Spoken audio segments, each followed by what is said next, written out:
ओम श्री गणेशाय नमः। श्री शिव महापुराण रुद्र संहिता पार्वती खंड 37वां अध्याय। इस अध्याय में हम जानेंगे हिमालय द्वारा विवाह के लिए लग्न पत्रिका प्रेषण, विवाह की सामग्रियों की तैयारी तथा अनेक पर्वतों एवं नदियों का दिव्य रूप में सपरिवार हिमालय के घर आगमन। नारद जी बोले, हे तात, हे महाप्राज्ञ, हे प्रभु, अब आप कृपा कर मुझे यह बताइए कि उन सप्त ऋषियों के चले जाने के बाद हिमालय ने क्या किया। ब्रह्मा जी बोले, हे मुनीश्वर, अरुंधति सहित उन सप्त ऋषियों के चले जाने पर हिमालय ने जो किया उसे मैं आपसे कह रहा हूँ। उसके बाद महामनस्वी गिरिराज हिमालय प्रिय पुत्रों सहित अपने मेरु आदि बंधुओं को बुलाकर बड़े प्रसन्न हुए। उनसे आज्ञा लेने के बाद हिमालय ने प्रीति पूर्वक अपने पुरोहित गर्ग जी से लग्न पत्रिका लिखवाई और उन्होंने प्रसन्न मन वाले अपने सेवकों से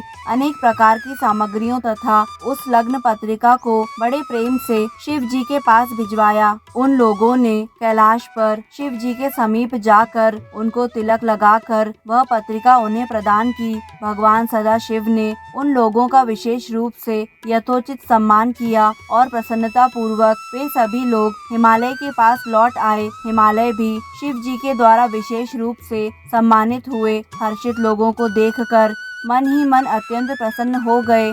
तत्पश्चात उन्होंने भी अनेक देशों में रहने वाले अपने संबंधियों को बड़े प्रेम के साथ सुखदायक निमंत्रण भेजा। उसके बाद उन्होंने आदर से उत्तम अन्न तथा विवाह के लिए अनेक प्रकार की उपयोगी सामग्रियां एकत्रित की। उन्होंने चावल, चिवड़ा, गुड़, शर्करा तथा नमक का पहाड़ लगवा दिया।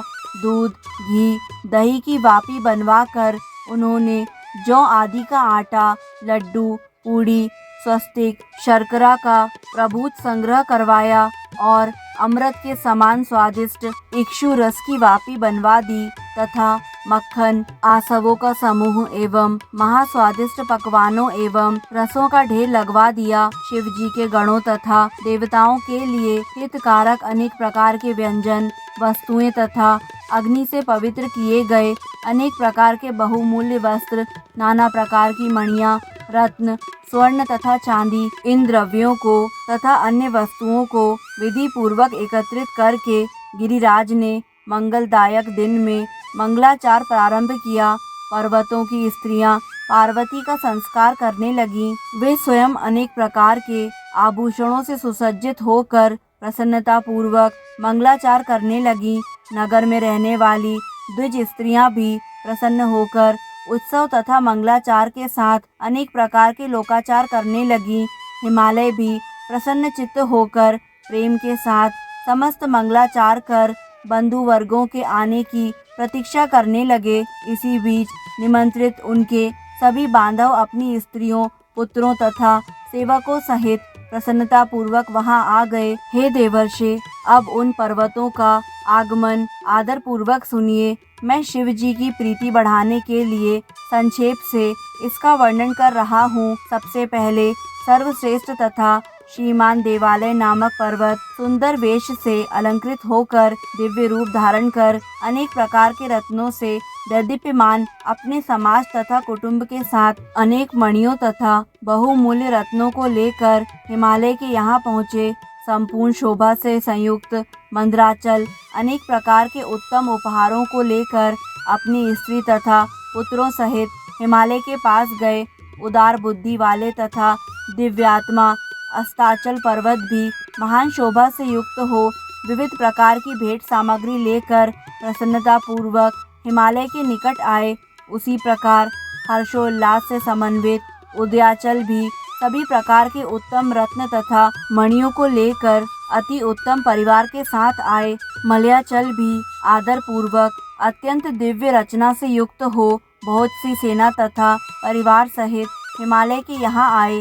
हे तात, दरदर नामक पर्वत भी प्रसन्न हो अपनी पत्नी के साथ महान शोभा से युक्त होकर हिमालय के घर शीघ्र पहुँचे। निषद पर्वत भी प्रसन्न चित्त होकर अपने परिवार जनों के साथ हिमालय के घर आए। इसी प्रकार महाभाग्यवान गंधमादन पर्वत भी पुत्र तथा स्त्रियों के साथ प्रसन्नता से हिमालय के घर आए। महान ऐश्वर्य से समन्वित होकर करवीर तथा पर्वत श्रेष्ठ महेंद्र भी हिमालय के घर आए। अनेक प्रकार की शोभा से संपन्न पारियात्र भी प्रसन्न चित्त होकर अनेक गणों, पुत्रों एवं स्त्रियों को साथ लेकर मणि तथा रत्नों की खान से युक्त हो हिमालय के पास गए। गिरि श्रेष्ठ पर्वतराज क्रौंच अपनी सेना तथा सेवकों को लेकर अपने पुत्र, स्त्री तथा परिवार सहित प्रसन्न हो भेंट सामग्री से युक्त हो आदर पूर्वक हिमालय के घर गए। पुरुषोत्तम पर्वत भी अपने समाज सहित बड़े आदर के साथ बहुत सी भेंट सामग्री लेकर हिमालय के पास आए। नील पर्वत भी अपनी स्त्री तथा पुत्र के साथ बहुत सा द्रव्य लेकर आनंदित होकर हिमालय के घर आए। त्रिकूट, चित्रकूट, वेंकट, श्रीगिरि, गौकामुख तथा नारद ये पर्वत भी हिमालय के घर आए।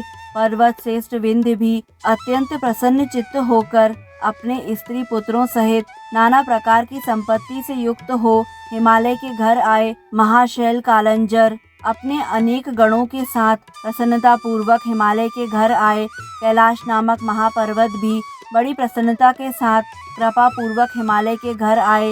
वे सभी पर्वतों की अपेक्षा अधिक शोभा संपन्न थे। हे नारद, इसी प्रकार अन्य द्वीपों में रहने वाले तथा भारतवर्ष में रहने वाले जो अन्य पर्वत थे वे सब हिमालय के घर आए। हे मुने, हिमालय ने जिन पर्वतों को पहले ही प्रेम से आमंत्रित किया था वे सभी यह सोचकर कि यह शिवाशिव का विवाह है प्रसन्नता पूर्वक वहां आए। शिवाशिव का विवाह हो रहा है यह जानकर उस समय शोणभद्रादि सभी नद अनेक शोभा से युक्त होकर बड़ी प्रसन्नता के साथ वहां आए।